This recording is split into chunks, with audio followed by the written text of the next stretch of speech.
ଦେଖନ୍ତୁ ଆଜି କଂଗ୍ରେସ କର୍ମୀ ମାନେ ଏବଂ କଂଗ୍ରେସର ନେତା ମାନେ ଯୋଉ ପ୍ରକାର ଆଚରଣ କଲେ ସେ ଆଚରଣରୁ ଜଣା ପଡିଲା ଯେ କଂଗ୍ରେସ ଗଣତନ୍ତ୍ରରେ ବିଶ୍ୱାସ କରେ ନାହିଁ, କଂଗ୍ରେସ ଶାନ୍ତିରେ ବିଶ୍ୱାସ କରେ ନାହିଁ।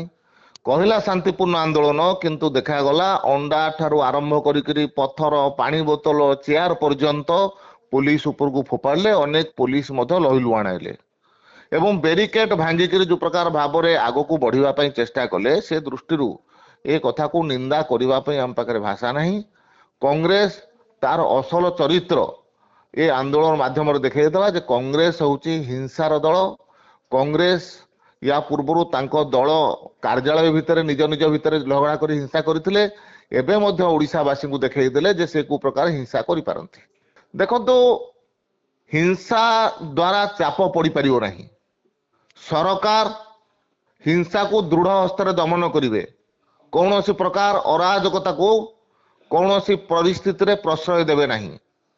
କଂଗ୍ରେସର 14 ଜଣ ବିଧାୟକ ଜିତିଛନ୍ତି। ତାଙ୍କ ପାଖରେ ଉଚିତ ଫୋରମ ଥିଲା ବିଧାନସଭା। ବିଧାନସଭା ଭିତରେ ସମସ୍ତ ବିଷୟର ଚର୍ଚ୍ଚା ଆଲୋଚନା କରି ତାଙ୍କର ପକ୍ଷ ରଖିପାରିଥାନ୍ତେ, ରଖିଲେ ନାହିଁ। ବିଧାନସଭାକୁ ଚଲେଇ ଦେଲେ ନାହିଁ। ବିଧାନସଭାରେ ଘଣ୍ଟଠୁ ଆରମ୍ଭ କରିକିରି ଗିନି ହୁଇସିଲ ପର୍ଯ୍ୟନ୍ତ ମାରିଲେ। ବାଚସ୍ପତିଙ୍କର ବାଇକ୍ ଭାଙ୍ଗିଲେ। ନଗର ଉନ୍ନୟନ ମନ୍ତ୍ରୀଙ୍କ ଉପରେ ଆକ୍ରମଣ କଲେ। ମହିଳା ବାଚସ୍ପତିଙ୍କୁ ଅଭଦ୍ରଚିତ ଆଚରଣ ବା ବ୍ୟବହାର ପ୍ରଦର୍ଶନ କଲେ। ଏ ସବୁରୁ ଲାଗୁଛି କଂଗ୍ରେସ ପାଖରେ କିଛି କହିବା ପାଇଁ ବିଷୟ ବି ନାହିଁ, କୌଣସି ତଥ୍ୟ ବି ନାହିଁ ତଥ୍ୟ ଉପସ୍ଥାପନ କରିବା ପାଇଁ।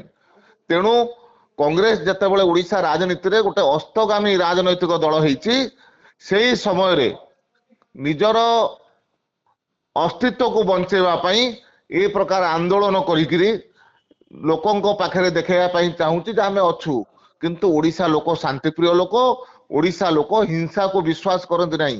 हिंसा को जो माने प्रश्रय दियंते ओडिशा लोक ताको निज हृदय रु दूरे दियंती। से कारणरू गत जेते निर्वाचन होउची सबु निर्वाचन रे दिन को दिन कांग्रेसर परसेंटेज ऑफ वोट कमी कमी मध्य जाउची। भारतीय जनता पार्टी सरकार आसिला परे कौनसी प्रकार आईन श्रृंखला दृष्टि महिला हो पुरुष हो कहारी ऊपर जो कौनसी अन्याय होइचे दृढ़ कार्यानुष्ठान सरकार नहीं। दृढ़ कार्यानुष्ठान जदि तांको पाखरे तथ्य अछि तथ्य दियंतु, जदि तांको पाखरे तथ्य अछि विधानसभा रे कहंतु। कौनसी प्रकार तथ्य नहीं, सरकार दृढ़ कार्यानुष्ठान नहीं। से दृष्टि जेहेतु तांको पाखरे किछि विषय नहीं, जेहेतु तांको पाखरे किछि तथ्य नहीं, तेणु ए प्रकार हिंसात्मक नाटक से आरंभ करिसथि।